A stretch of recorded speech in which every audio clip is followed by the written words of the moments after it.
If you're someone who does not like conflict, then you are in the right place right now. The truth is, most human beings do not like conflict. Now you might be thinking, Julia, I know this person who really just likes to poke and get under people's skin. And yeah, there are some people who do like to antagonize, who do like to poke, but they often don't like it when it's kind of put back on them, when someone is doing the poking or antagonizing towards them. There are some people who can dish it, but can't really take it. And so knowing that actual two-way conflict, when there is a threat to a relationship, a threat to connection, is uncomfortable, because as human beings, we are hardwired for connection, and we see any kind of discord or disagreement or any kind of dissent as ultimately going to divide the relationship. And so we try to avoid that.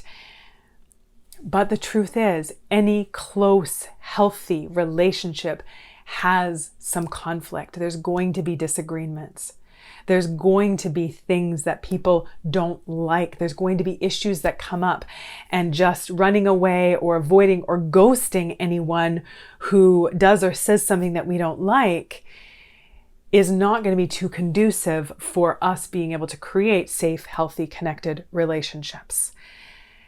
And so learning how to deal with conflict better, learning how to manage ourselves in conflict is going to get us a better outcome. It's going to get us to be able to navigate through that conflict. And then we are going to be able to have those more authentic, connected relationships. Because the truth is that as well, human beings, when two human beings coming together, there's going to be stuff that comes up because we all have our stuff. And usually the closer you are to someone, the more things come up, because the more kind of friction there is in there when there is more closeness. So learning how to navigate that is what we are going to work on today. If you're new here, welcome to our incredible little corner on the internet. Take a second and introduce yourself in the comment section below. If you're back, say hello. And if you haven't already, subscribe to the channel. It's about right down there. Either way, my name is Julia Kristina. I'm a registered clinical therapist, a researcher, a coach, and the creator of my just amazing membership community full of the most amazing people doing this work at a deeper level. It's called the Shift Society. The information about that is in the description below. You can get on the wait list, and you want to get on the wait list because those people are the first to know when we open up registration again. I help heart-centered humans break through the crap that is holding them back so that they can like themselves and their lives more every day. And conflict is one of those things that when we are avoiding it, it's funny how when we avoid conflict too much, it ends up getting in our way. Because we spend so much time fearing it, trying to not have it, doing everything we can to prevent it, that often that in and of itself can bring up a bunch of issues that we can get stuck in. So instead of that, we're going to talk about how people who have great conflict management skills, these emotionally intelligent people who know what's going on, how they do it, and how you can start learning these skills as well to have that better conflict. So I'm going to teach you several things that you can do to have better conflict, to be more emotionally intelligent when you are dealing with conflict. And these are not sequential. You don't have to go through and do every single one of them. What you're going to find is that you might start the first one and you're like, I'll do this first skill. And that was enough. That was enough for me to, diffuse the situation, at least even diffuse the emotions or the frustration, the anger that was coming up in me. That was enough for that. And like, okay, I can leave this now. But then some of them, depending on the situation, depending on what's happening, you're going to go through more of them and, have to work through several of them in order to be able to resolve the conflict in a more productive way. So just monitor yourself and see which is useful, see which ones you're like, yep, that is what I need to do. That's what I need to work on. And just let that be where you start. not feeling overwhelmed that, oh my gosh, I have to do all of these today. Knowing that overwhelm is a function of unmanaged expectations. So if you're expecting yourself to have this all figured out and do this perfectly by the end of the day today, then you're going to feel stressed and overwhelmed, and you're not going to want to do it at all because you're like, it's too much. So managing those expectations, taking one thing that you learned from this today and just practicing that. And then once you've got that one down, coming back, watching this again, and working on another one. So the first thing that you can do to be able to handle conflict in a more emotionally intelligent way is to get curious. So when something bothers you, when something has thrown you off or upset you or hurt you in some way, something that someone has done that you didn't like, start to get curious about why they may have done that. And when I say that, you have to be also responsible with that and consider several options. You can't just be like, the options are that my boss put me on the spot in the middle of the meeting because my boss is a jerk and is out to get me and everyone hates me and my life sucks, right? Those can't be all the reasons. Something like, another possible reason is because my boss believes in my ability to think on my feet and knows that I have this information, so wanted me to share it, in the moment, and doesn't know that I like to plan and prepare for these kinds of things. That could be another option. Or my boss didn't even think twice and was just like, knew that I knew, and so just thought to ask me and didn't know that I also, don't like public speaking, don't like speaking out in front of a group of people. My boss actually wasn't trying to be a jerk or trying to stick it to me or punish me or try to make me look stupid. That's also an option. Now, I'm not saying that with this, we use getting curious and kind of coming up with different reasons why someone may have done something. We don't use it we got to be careful here to not bypass our own experience. So if you are, you're kind of pretty sure that this person was intentionally being rude or trying to do something to hurt you or harm you, then not just being like, oh, well, they probably had just good intentions, so I'm just going to pretend everything's fine. We've got to be careful here that we're not just automatically assuming that everything people do is against us, but we also don't want to automatically just, not ever address anything and never speak up and say, hey, I didn't like that. That wasn't okay with me, right? We're not just always talking ourselves out of dealing with things. So there is a bit of a fine line there that does take a little bit of finessing. And we also don't always get it right? Sometimes we assume that someone had intentionally done something against us, and then we ask them and they're like, oh no, I really had no idea. I am so sorry, right? Or we're like, yeah, I'm sure that was an innocent mistake. And then we found out that no, that was perfectly planned and plotted. And that person was kind of trying to throw you under the bus to make themselves look better or whatever it is, right? So we don't know. And sometimes it is kind of up in the air. But the goal is to work on not always assuming that other people are sucking on purpose or that people are always doing things because they think we suck. That's the goal to get to. Another thing is similarly to this, and we just talked about this, and this is going to kind of piggyback on that, is managing your mind around whatever it is that happened. That so often when things happen, when someone does something that we don't like, we assume all of a sudden that it's personal, right? That either they're trying to, get us in some way, that they're against us in some way, or that they're just like a horrible, thoughtful, awful person, right? We make these two kind of very polarized, we have these two kind of polarized extremes of thoughts about either, this means that I'm a terrible person or it automatically means that they're a terrible person, instead of understanding that neither are true. That more often than not, people are not doing things against us. They are doing things for themselves. And our emotions just happen to be in the way of that. And they're not even really intending it. Either they're completely not intending it, or they're kind of oblivious to it and they don't care because they're just kind of out for whatever works for them. Or it is actually really innocent and they're didn't realize that this was something that would bother you or upset you. Like we talked about that, at the beginning with the boss calling on you in the meeting, that your boss is like, I had no idea that this person like to plan or prepare, or that felt really uncomfortable speaking up in front of a group, right? And so managing your mind around it by being like, okay, this situation is probably not intentionally like a personal attack. And even if it is a personal attack, if someone is coming at you in a really rude or aggressive or disrespectful way, that again is not about you. It's about their inability to manage their own mind around their own emotions and then taking it out on you. So again, it's still not personal. So de-escalating yourself and asking yourself, do I think that this person is intentionally trying to hurt me or make my life difficult? And considering that that may not be the case. Like I said, more often than not, people are doing things either, like for themselves, not against you, or they're just doing things that they think are okay.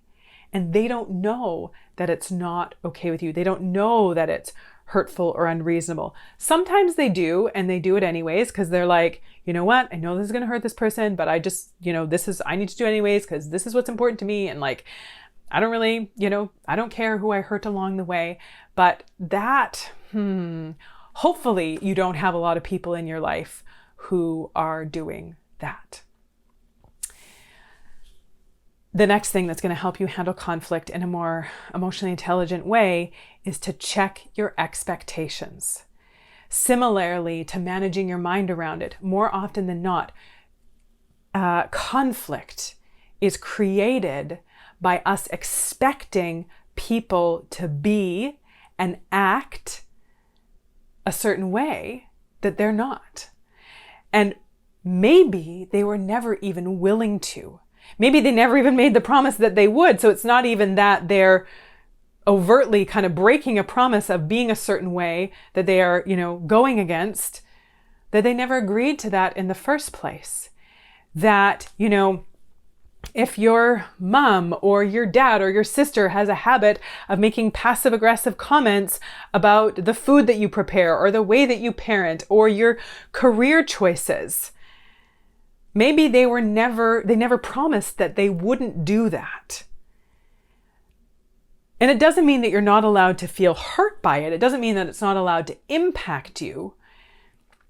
But thinking that they are supposed to be this certain way that they never promised they would be takes that layer out of it. So then you don't have to feel quite so betrayed by it. You can feel hurt and you can feel like, I don't like it that they did that. That was hurtful that they did that. But that's just sort of what they do and what they've always done. And me sort of expecting them to do any different and being terribly put off when they don't is just creating more upset for me. Now, again, this isn't about just like letting it go and like never, dealing with anything. It's being like, well, that's just the way that they are. So I'm just going to take it and I'm just going to, let them run all over me and have, do whatever they want, say whatever they want. No, it's not saying that, but it's about not getting ourselves so upset when someone does what they always do. And instead being like, okay, this is a pattern. This is something that they always do. It's not a surprise. Now, what do I want to do about it? So that we're not, right? So it takes that level of worked upness out of it. So that we're not like screaming and yelling and freaking out like, how dare you? Like, this is so awful. Instead of just being like, hey, I don't like this. I'm not okay with this. This doesn't feel good. Please stop. You've done this several times. Please don't do it anymore. Also, when it's expectations, we can create a lot of upset for ourselves by people just not meeting arbitrary expectations, right? If your partner always leaves their socks under their desk when they're working and you get really upset about it, is it fair to get upset about that? Because you're like, oh, they leave their socks lying around. It's not important to them. Just because it's important to you and you have an expectation that everything is always put away in their proper place all the time and just put in the laundry as soon as you take them off, they might not have that same idea. That might not be important to them. And so being able to communicate your preference while also taking into account that somebody else might also have their own preference, have their own ideas for doing things a certain way. to really be checking your expectations and asking yourself, just because it's what I want, does it mean that it has to be what they want? And if they don't want that, then it automatically means that they're doing it wrong, right? A lot of dealing with conflict, a lot of sort of dealing with conflict in an emotionally intelligent way is owning our own experience and being able to say, like, it doesn't mean that we're not allowed to have a problem with something. We're not allowed to not like something, but owning it as our own problem, as like, I have a problem with this. I don't like this. I don't want this.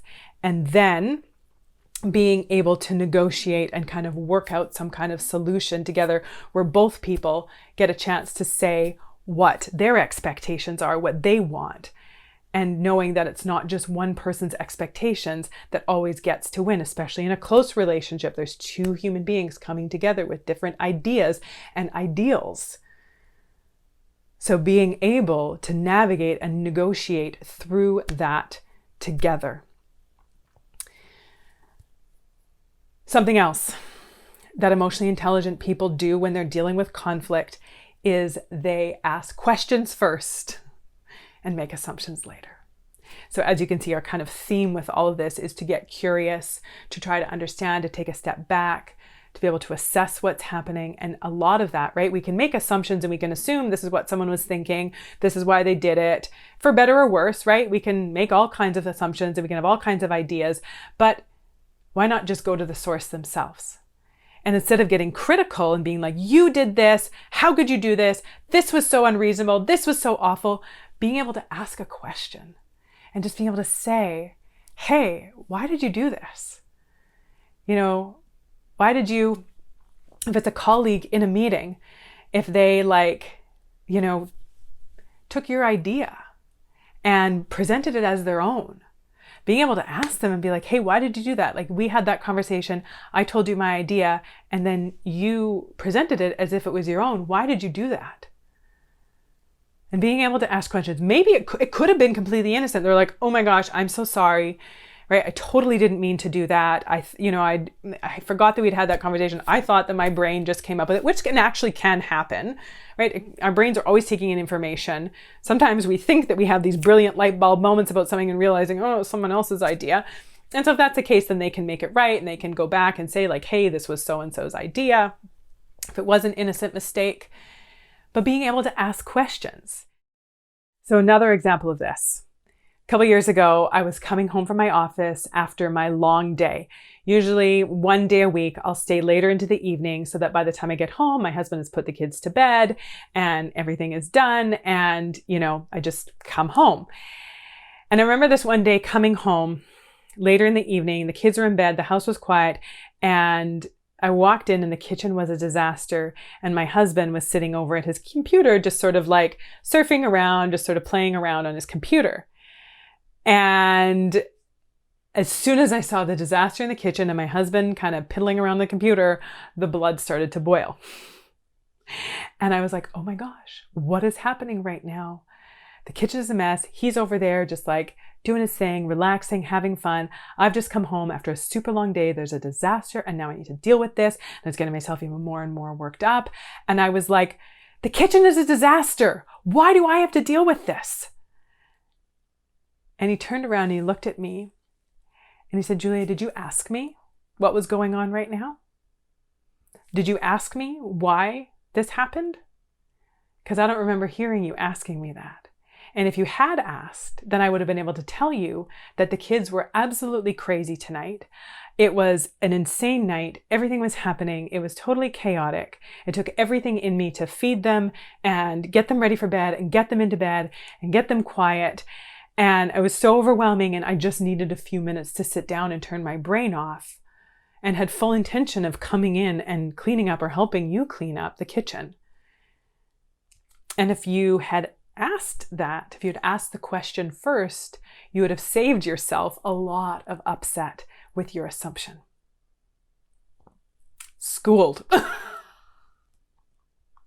Yep, he was exactly right.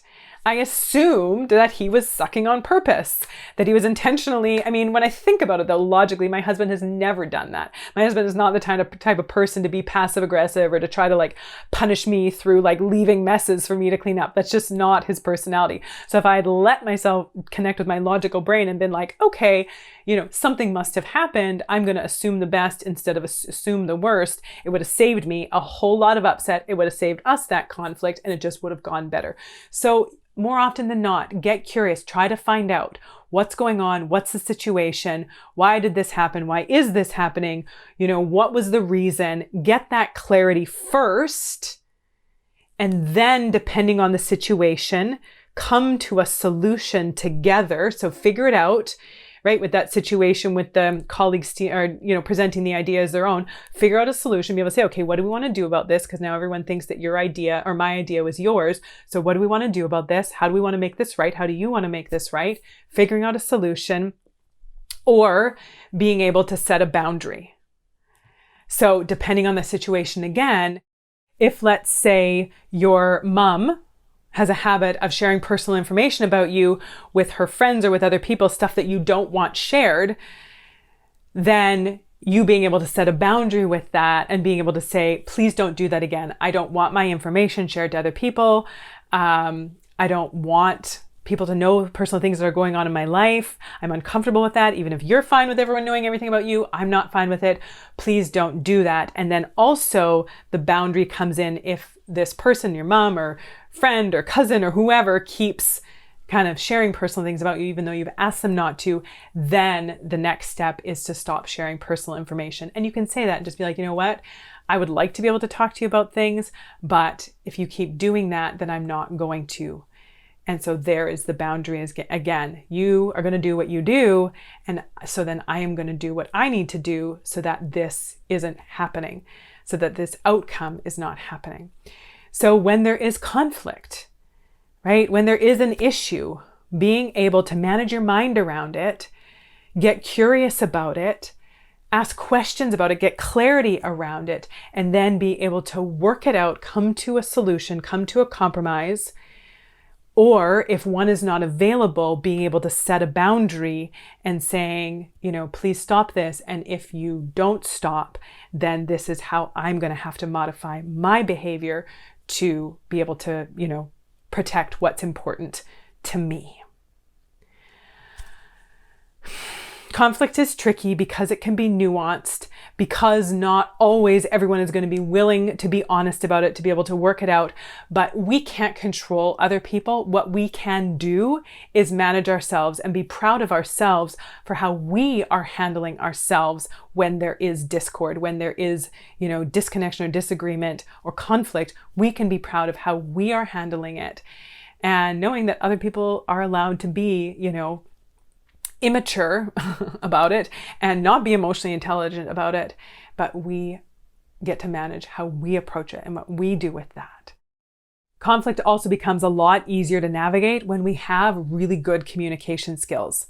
When we're able to get clear on what we're thinking and what we're feeling and what's going on, and communicate that in an authentic, honest, helpful, and productive way. So if that's something that you want to learn more about, Speak and Feel Heard. It's my masterclass on assertive and effective communication that's not only going to teach you skills to be able to communicate more effectively, but it's also going to help you become a more confident communicator, because it's going to help you deal with some of that mindset stuff, some of those fears of speaking up, some of that doubt that you have in yourself that's preventing you from saying anything. It's going to teach you how to get through that. So it's going to give you both. It's going to give you that deeper kind of mind shifting work to be able to feel more confident in your voice and in your wants and your needs and your preferences, and be able to believe that those things matter. And then also the specific, you know, tangible skills so that you know what to say and how to say it to get the results that you want. So make sure that you get that Speak and Feel Heard course. The link is in the description below. You can do that while you wait for registration for the Shift Society to open. If you want to be doing all of this work at a deeper level with support along the way, to truly transform your life at in a more permanent way. Let me know what connected with you from here. Which conflict management skills are you going to start working on? As you can see, so much of conflict management, kind of the catch-22 in all of it, is conflict management is so much better managed when we are managing ourselves. When we are managing our own minds and emotions in the face of some kind of discord, it just goes so much better when we're not adding our own emotional fuel to the fire.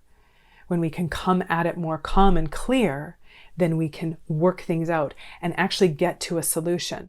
And also knowing that the point of a conflict, the point of getting through conflict, is not so that we can win or so that we can be right. The point of getting through a conflict is so that we can connect, so that we can have understanding, and so that we can move forward. And if we are going into conflict with that mindset, then it's going to take our ego out of it. It's going to take a lot of the unnecessary emotional charge out of it. And it's going to make things go a lot smoother. And it's going to get us to a solution a lot easier. So once we can release that idea that I need to be right, that I need to win, then it's just going to make things go a whole lot better. Grab that masterclass on effective and assertive communication, speak and feel heard. It's in the description below. You're going to learn so much from it. It is jam-packed. And also get on the waitlist for the Shift Society. The link is there. So good to have you here. If you haven't had a chance to like the video, if you did like it, please do hit the like button. Helps this information just to get out into the world, into more people, because YouTube likes videos that are liked and it just shows them to more people so that more people can get these tools and this information. And yeah, do share it out as well if there are people who are like, I think more people need to know this stuff. And then let me know so that I can thank you, because I really appreciate that. And subscribe to the channel if you haven't already. Buttons are right down there. Always good to be with you. Until next time, take good care.